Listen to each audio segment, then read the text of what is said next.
Amen.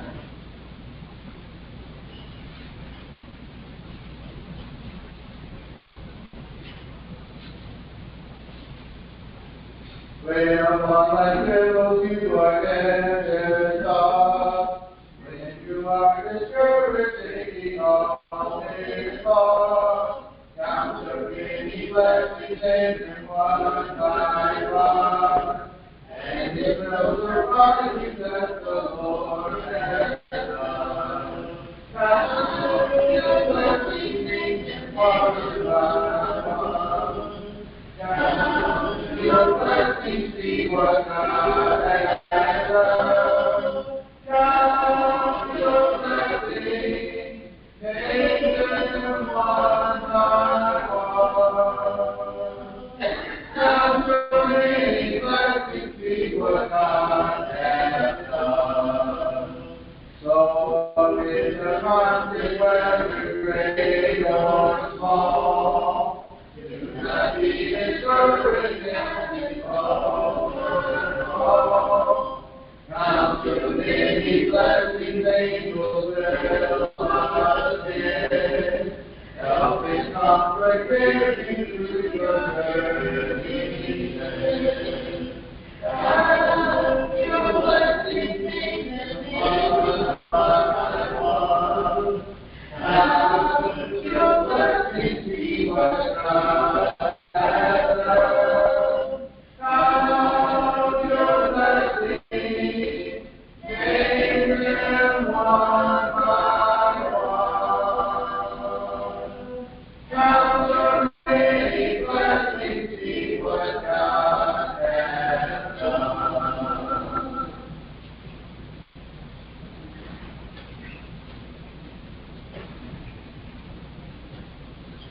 Evening church. You want to feel like getting one of the whiplash this evening? I was actually out in my T-shirt yesterday. It was 70-degree weather. Then it started to get the rain, and then hail, and then it started to get snow after that. Only in Michigan. I'll tell you, the wonders that God hath wrought. I want to talk to you this evening about promises. Mainly it's about keeping promises. It's something that you find that is hard to do these days. And especially during an election year when they give us so many, these politicians give us so many promises, and how many of them are broken? I mean, you don't know what to believe anymore sometimes. So my question to you this evening is, have you ever, has anyone ever told you that they would do something that needed to be done, and they didn't do it? How often has that happened? I know it's happened to me quite a bit. Maybe they promised you something, and they just broke that promise. And they said that they were going to do something for you. Maybe you've been lied to. Has anyone ever lied to you before? You know, that happens quite a bit in this time. I don't know why it's so prevalent, but there's a lot of lies out there. And who's the father of lies but Satan himself? That's where all these lies come from. Did you ever count on someone for support, and just when you needed them the most, they weren't there for you?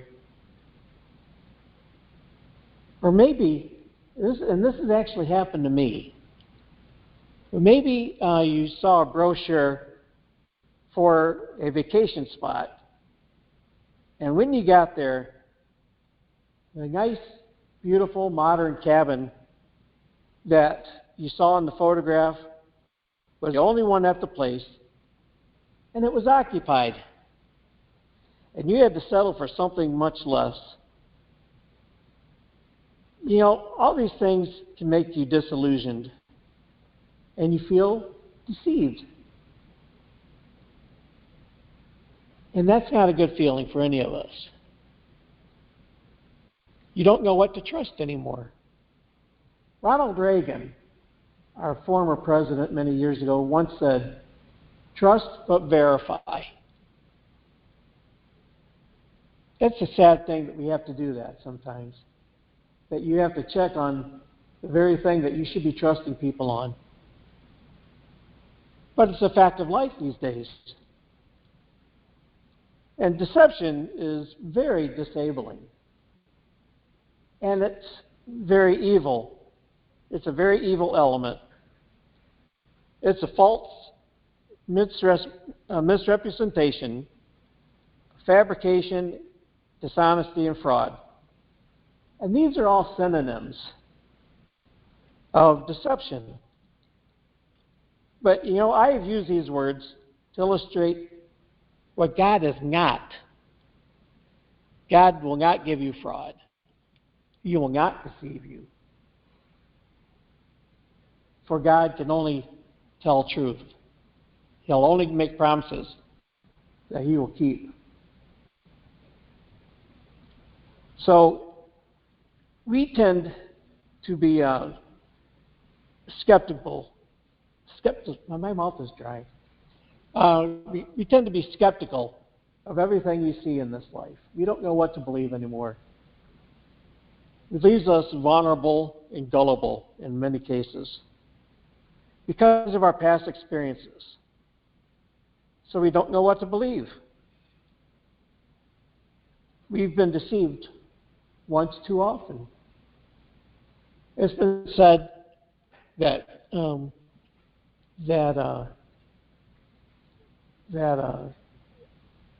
you fool me once, shame on you.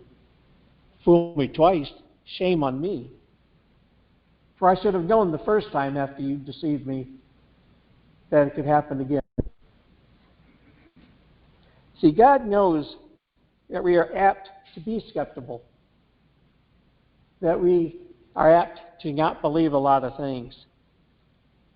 He knows the intense condition that we have based on our past experiences. But we see, we be relieved when we find that there is someone out there that is honest with us. If you find a friend that's willing to support you and is willing to tell you the truth, no matter what the situation, you need to hold them tight. For such friends are hard to find. And as Christians, that's exactly what we need to be. We need to be the ones that are there to tell it like it is, whether it's something that they want to hear or not, because that's what a friend will do. They'll tell you what you need to know, whether you need to hear it or not. It's important that we keep our promises and we hold that support with that friend. We have in Hebrews chapter 6, and I'm going to go back to 13, verse 13. I'm going to read all the way through to 18. And this is God's promise to Abraham. And I illustrate this because it was such a huge promise that God made to Abraham. And he says, "For when God made a promise to Abraham, because he could swear by no one greater, he swore by himself, saying, 'Surely blessing I will bless you, and multiplying I will multiply you.' And so after he had plentifully endured, he obtained the promise. For men indeed swear by the greater, and an oath for confirmation is for them an end of all dispute. Thus, God determining to show more abundantly the heirs of promise, the immutability of his counsel, and confirmed it by an oath, that by two immutable things in which it is impossible for God to lie. Let me read that again. It is impossible for God to lie, that we might have strong consolation, who have fled for refuge to lay hold of the hope set before us. God cannot lie. He will keep his promises. Let me go to Isaiah chapter 40.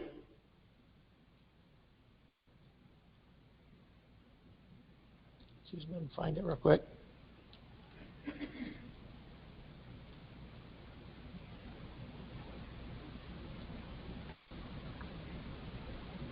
And I'm going to read from verse 6 to 8. And Isaiah wrote here, the voice said, "Cry out." And he said, "What shall I cry? For all flesh is grass, and all of its loveliness is like the flower of the field. The grass withers, the flower fades, because the breath of the Lord blows upon it. Surely the people are grass. Where the grass withers, the flower fades." Right, note what he says after this. But the word of our God stands forever. If you've made a promise and you have not kept it, think about your life and what you need to do to correct that promise. Perhaps someone has lied to you. Maybe you need to confront them and talk to them. Or maybe you've done the reverse and have lied to somebody else. Maybe you've made a promise to somebody and you've been lax on finishing that promise. God has promised us a wonderful place in heaven if we but obey his commandments. But he's also promised us a very terrible place if we do not. You've heard the word tonight. You know what needs to be done. You know the promises are always kept by God. If you need to come forward and take care of anything that you need to do, come forward tonight as we stand and sing. Who at the door is standing, patiently drawing near, entrance within demanding, who is the voice I hear? Sweetly the tones are falling, open the door for me. If thou wilt heed my calling, I will abide with thee. All through the dark are clearly, knocking again is thee. Jesus, art thou not weary, waiting so long for me? Sweetly the tones are falling, open the door for me. If thou wilt heed my calling, I will abide.